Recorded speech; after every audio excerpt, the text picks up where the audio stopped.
In other news, the Biden administration has finalized the first ever minimum staffing rules for nursing homes. But as Joe Hickman reports, it is a mandate that many may find hard to fulfill. The new rules apply to about 15,000 nursing homes around the country who receive federal funding and requires that a registered nurse be on site at all times.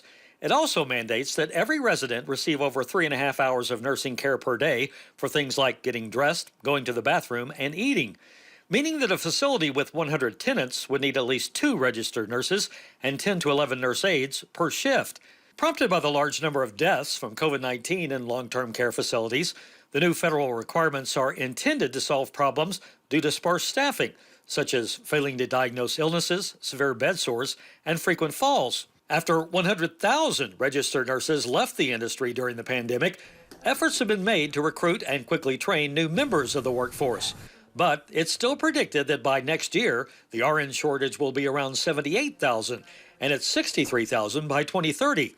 So nursing homes will be hard-pressed to find the staff they need to meet the new requirements.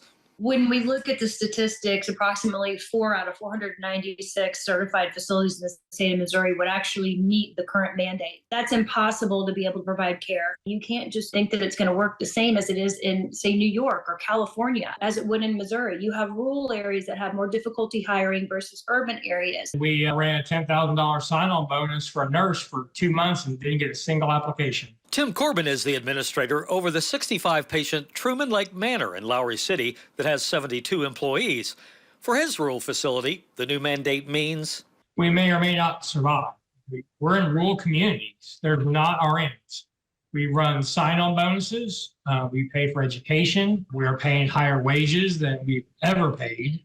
And still, you can't make these nurses appear that just simply aren't fair.